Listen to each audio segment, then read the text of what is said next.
What's going on, sports fans? Welcome to the post-game takeaways. I am your host, JD, here at JD Sports Talk. Big victory tonight for the New York Knicks on national television on TNT with Charles Barkley and Ernie Johnson and Kenny Smith and Shaq against the Philadelphia 76ers. And Knicks fans know whenever you can win on TNT, it's a good day since they have to cover the Knicks. And I thought it was a big win. You're coming off a tough loss against the Orlando Magic, a team that there was no excuse for losing that game. It was the second game at home. You don't want to drop two at home. You're playing one of only two teams on Thursday that's undefeated at 4-0 with the Chicago Bulls as the Knicks go on the road to play, in Chicago. The Chicago Bulls and the Golden State Warriors are the only two teams at this point that are undefeated. So that'll be, a very, very interesting and sexy matchup to look forward to. But tonight, the Knicks get a big win. And let's start with the first takeaway, Mitchell Robinson. Now, if you look at the box score, doesn't look like a takeaway, right? He only has 7 points, only 6 rebounds, play almost 29 minutes. But as I've always said, Mitchell Robinson's value to this team, there's going to be games where you're going to see it on the box score. He's averaging a career high in rebounds. And there's going to be games where you don't see it on the box score. It doesn't look that impressive.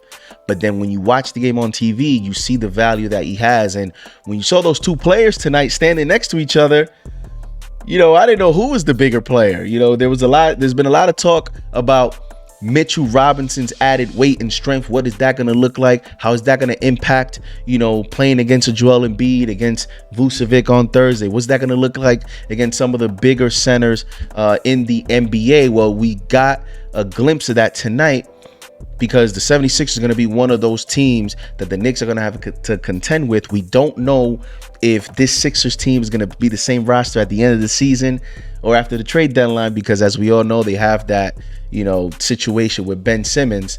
So you saw tonight Mitchell Robinson playing well against Joel Embiid. The Knicks sometimes double to Joel Embiid, and I thought that was to prevent Mitchell Robinson from getting into too early foul trouble.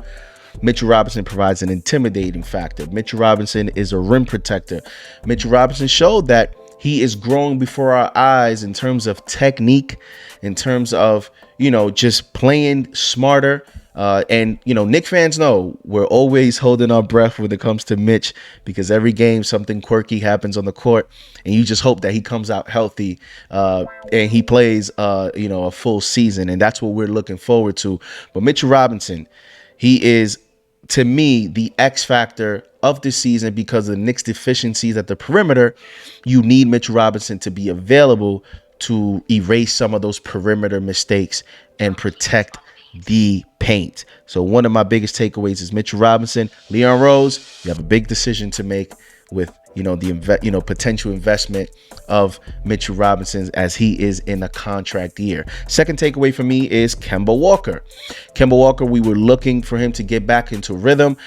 I thought he did that tonight, 7 of 15 from the field. He had a team high 19 points, and he had 5 3-pointers. 5 3-pointers. Remarkably, the last Knicks point guard with at least 5 threes and 5 assists in the same game was Brandon Jennings in February of 2017. Just think about that. February of 2017 was the last time the New York Knicks had a point guard that had 5 threes and 5 assists. That was Brandon Jennings in 2017. Now we got Kemba Walker in 2021. Shout out to Tommy Beer for that note. And so he got back into rhythm. And I think with Kemba, I've been telling the fan base just to be patient.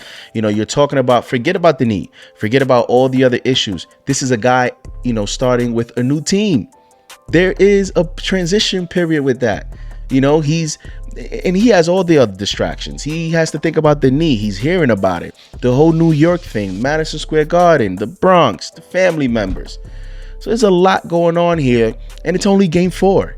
So let's just see how this happens. Let's see how many minutes he can play. I think the New York Knicks just have to carve a role for him and maximize the minutes you're going to get. So if his role is going to be 25 minutes, well, look to maximize those 25 minutes. And I think, the way that I would like for Kemba to play and for Thibodeau to put him in those situations is put him more as a playmaker. Let him, give him some more action. I don't really like when Kemba's standing on the corners. Let him handle the basketball more. Let him handle some of these offensive possessions, because that also is going to alleviate pressure from Julius Randle. So that was my second takeaway. My third takeaway is Derrick Rose. Derrick Rose continues. Derrick Rose in the Knicks bench. Derrick Rose continues to provide that offensive punch, that veteran leadership. To me, he is the Knicks' most valuable player outside of Julius Randle, because Derrick Rose continues to put pressure on the offense, continues to be a very good three-point shooter. Tonight, he was 1 of 2 from the three-point line. He's shooting a career high right now, near 60% from three. And last season, he was at 41%. So this is the evolution we're seeing right before our eyes of Derrick Rose. It doesn't look like he's slowing down. Now, his athleticism might have slowed down, but his game is actually getting better. Can you guys believe that? His game, his IQ, his, understanding of where to go, what spots to get to, what type of shots he can get, how can he impact the game, it's only getting better. And so, the Knicks bench in the first half outscored the Sixers 30-10. And I talked about, you guys are going to see it Thursday against the Chicago Bulls.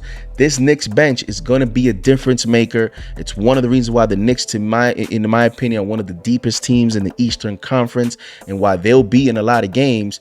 That bench is going to put a lot of pressure on these coaches when, Tom Thibodeau goes to that rotation. So Derrick Rose, the Knicks bench, is another takeaway. Overall, very, very good win. The Knicks now going, and play the Chicago Bulls. Is going to be a tough matchup. You have DeMar DeRozan, you have Zach LaVine, you have Lonzo Ball playing well in his first year there.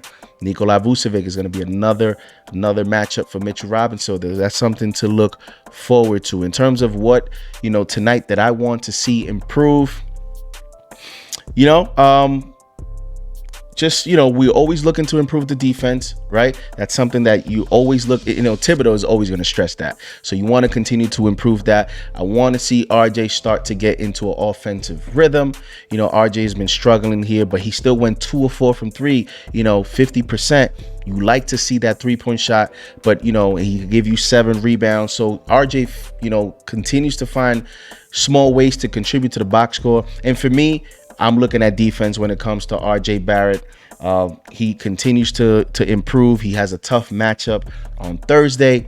And so the Knicks are going to need RJ, but you want him to start to get into a rhythm. I think it's going to take time because you have a lot of weapons on this starting five with Evan Fournier, with Kemba, with Julius. So RJ, I think, is trying to find himself into that rhythm, and the coach has to help him as well. So Thibodeau definitely has to look forward to doing that. And Evan Fournier in that Julius Randle two-man game continues. And watch out, Knicks fans. This could be something that's developing into a lethal, option, where Julius continues to build that chemistry with Evan Fournier.